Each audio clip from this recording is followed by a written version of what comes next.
महाराष्ट्र के पुणे में Porsche car accident चर्चाओं में बना हुआ है। इस हादसे का वीडियो भी सामने आया जिसमें दिखा कि करीब 2 करोड़ की पोर्श कार सड़क पर फर्राटे की तरह दौड़ते हुए 2 लोगों को रौंद देती है। हद तो तब हो जाती है जब नाबालिग आरोपी को महज 14 घंटे के अंदर ही जमानत मिल जाती है। अब इस मामले को लेकर विपक्ष लगातार सरकार पर निशाने साध रहा है। इसी कड़ी में राहुल गांधी का भी रिएक्शन सामने आया, जिसमें वो पीएम मोदी पर निशाना साधते हुए कह रहे हैं कि नरेंद्र मोदी 2 हिंदुस्तान बना रहे हैं, जहां न्याय भी दौलत का मोहताज है। नमस्कार, मैं Rahul Gandhi. Bus driver, truck driver, Ola, Uber, auto drivers अगर गलती से किसी को मार देते हैं तो 10 साल की जेल में सजा हो जाती है और चाबी उठा के वो फेंक देते हैं। मगर अगर अमीर घर का 16 साल का 17 साल का बेटा पोर्श गाड़ी को शराब पी के चलाता है और 2 लोगों की हत्या करता है तो उसे कहा जाता है कि ऐसे लिख दो।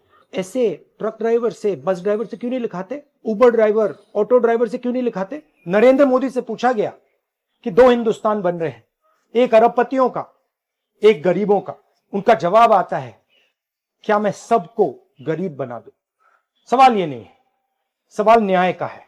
अमीरों को, गरीबों को, दोनों को न्याय मिलना चाहिए। न्याय सबके लिए एक जैसा होना चाहिए। इसीलिए हम लड़ रहे हैं, अन्याय के खिलाफ लड़ रहे हैं। राहुल गांधी ने कहा कि अगर बस ड्राइवर, ट्रक ड्राइवर, ओला, उबर या फिर ऑटो वाले जब गलती से किसी को मार देते हैं तो सीधा 10 साल के लिए सजा और चाबी फेंक दी जाती है।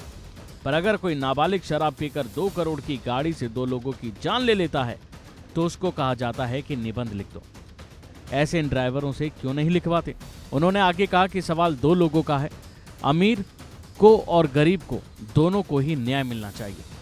तो वहीं आपको बता दें कि इस हादसे में एक लड़का और एक लड़की की जान चली गई।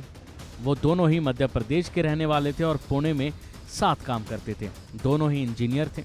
इस मामले में जुवेनाइल जस्टिस बोर्ड ने कुछ शर्तों के साथ आरोपी नाबालिग को रिहा कर दिया था, जिसके बाद पुणे पुलिस ने एक्शन लेते हुए इसमें आरोपी पर वयस्क मानकर मुकदमा चलाने की सिफारिश की, जिसके बाद इस मामले में आरोपी समेत उसके पिता और कई लोगों की गिरफ्तारी की गई।